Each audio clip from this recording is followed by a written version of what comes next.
Everybody's Perch, and somebody was asking me what crossovers, when they do crossovers in comics, are they effective?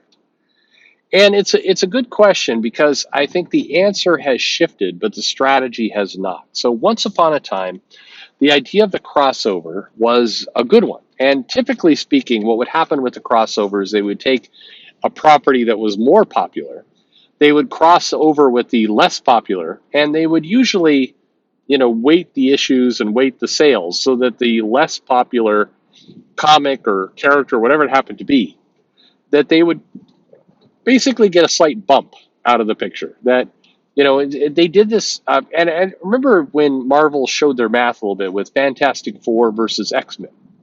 At the time, X-Men was more popular, no doubt about it. Fantastic Four, a popular book, but nowhere close to the popularity of the X-Men. And so what they did was they spent most of their marketing and most of their attention on Fantastic Four audiences, because what they wanted to say is like, hey, look, the lesser known is probably not the right way to put it, because everybody knows about Fantastic Four, but the lesser selling property is getting a rub from the higher selling property. And this just basic marketing business sense. It's not unlike wrestling, where the lower tier wrestler gets, in that case they call it the rub. It's non-sexual, from the upper class wrestler. It's where you hear these stories about how, like, The Rock came to like McFoley and wanted to do things for McFoley. So The Rock made a point to do a program with McFoley in order, and maybe even, I think during that period, like, give him the title so they could give McFoley the rub. And the business logic there was, hey, if we take a really popular wrestler and a less popular wrestler, and we give the less popular wrestler some exposure, then it will give the less popular wrestler a bit of a halo. Either it will increase the popularity or at least give them the perception of having more going on.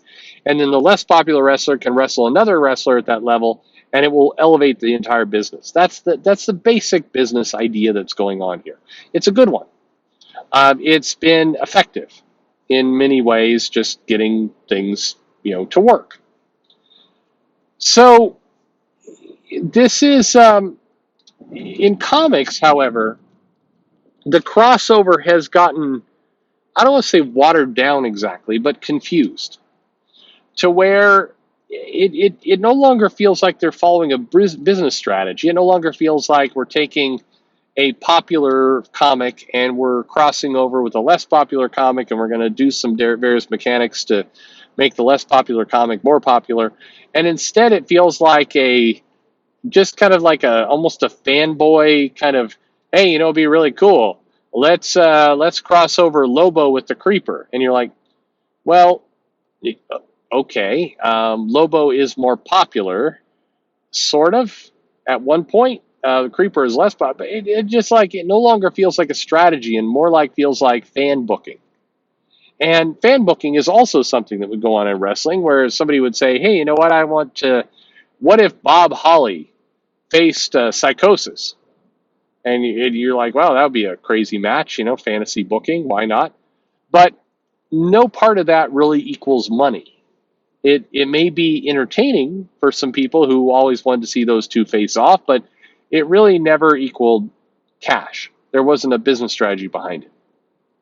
Crossovers in comics have really gone in the same direction, where it's not inherently clear what it is that they're doing, but they're doing it, and it feels more like some editor out there is like, hey, wouldn't it be wacky if Robin met Deathstroke? It's like, sure, let's give that a try. Let's put that comic out, and so that's what they're doing, and it's from, on one hand, as a reader perspective, it can be entertaining. You're seeing some new matchups, you're seeing some new characters that are meeting up and everything else. But on another level, it doesn't seem very purposeful. It doesn't really feel like they're going anywhere with this. And so the idea of the crossover is, I mean, I don't know. At this point, it's reserved for events. We're heading to a summer where we're going to get the Avengers versus the Eternals versus the X-Men.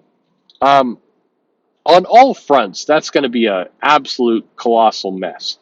I think, you look at that and you go, well, who's the popular team here? The Avengers is in a very weird place based on how Jason Aaron has written that team. You get the feeling when you read the Avengers that Jason Aaron is like he's sitting up one night and he's like, it'd be really cool is what if I did an alternate reality where the Squadron Supreme were the superhero team and the Avengers lost their memory? I mean, screw it, that'd be fun. And it feels like people are going, sure, Jason, whatever you want to do, you go at it. You want to have Moon Knight take over the country? You're the man. Go for it. Whatever you want to do. It's got to be if you're Jason Aaron. I don't picture he's getting any pushback for anything that he's doing. He's just throwing shit out there and screw it. That's what's going on. And then you have the Eternals, which had their movie, and certainly the MCU would love to do more with it. I'm really curious, by the way. Anyone want to place their bets? Is there going to be an Eternals 2? Are the Eternals going to show up in like Doctor Strange 3? Like what's next for the Eternals? It's hard to imagine anything. I'm not saying that movie was bad. I'm just saying like what's the next step here? I have no idea. Maybe they're going to cameo and whenever they have the Fantastic Four movie come out, I guess. I don't know. They're casting for that right now, and I just I like how everybody's pointing to Jim from The Office as Reed, and they're not going to give you that. Like I feel bad. Like you're not getting Jim from The Office. You're going to get like I don't know who's going to be Mr. Fantastic. Like RuPaul is going to be Mr. Fantastic. That's what you're getting. Anyway, um, and then you have the Eternals in him, as you have the X-Men. So what are you doing? Like, what does that crossover do? If you play that out, do the Avengers get stronger? Do the Eternals get stronger? Or do the X-Men get stronger in any of this? Does any of this lead to a positive result in a crossover? When was the last time there was a crossover that actually benefited a company where the lesser known title grew in popularity and in stature? It's been a while. I mean, it's been a very long while. I don't think that we've seen true elevation of any of this stuff in a long time. And by the way, that goes for wrestling as well. Like at one point, wrestling had this down, and then they've lost the plot entirely. I don't even. The easiest job in the world has to be whoever's booking the WWE right now. They're not. That is the very definition of phoning it in. But this is a comic channel, so we'll stick with that. I just don't know. I think there's a lot of cool things you can do with these comics, but recently they had the X-Men Fantastic Four kind of almost nostalgia book that came out that Zdarsky wrote, and it was an okay story, but it didn't, like, the Fantastic Four didn't come out better in that. The X-Men didn't come out better in that.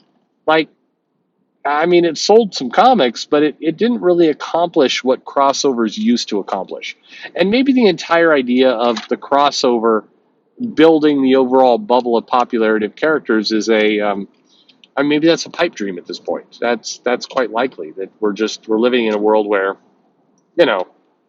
it really doesn't matter anymore. We're not steering toward any kind of real success when it comes to that idea. It's a shame because I think you have a lot of people coming into comics. I mean, part of the entire business model right now is that we're bringing in new audiences. That's what we keep hearing. But when these new audiences come in, there's not a clever business mechanism in order to get them to sell more. That's just kind of the shame of what's going on here at the moment. But I need to do more videos where I talk about good things. There are good things that are happening in comics, believe it or not. I mean, I feel like I go through waves, and I apologize to you, the viewers, in that I tend to get hung up on, here's some things we can fix, and then it's all kind of glass half empty videos for a while. And then I get I kind of come upswing, and I start doing here's some things that are working well. And then people come in and like, look at Perch talking about how everything is fine and nothing is broken in the industry. And it's Fuck it. Nobody can be happy. That's the answer there. But believe it or not, there are things that they're doing well, and I should spend some more time focusing on that. But the crossover situation, I think, is pretty screwed right now. But that's just me. Anyway, let me know, when was the last time there was a crossover in comics that you enjoyed, that you thought was done well, that you thought succeeded in building overall franchises, all directions. When was the last time you enjoyed a crossover? Let me know in the comments below. Like and subscribe, of course. I'm supposed to say that as per YouTube regulations. And thanks for listening.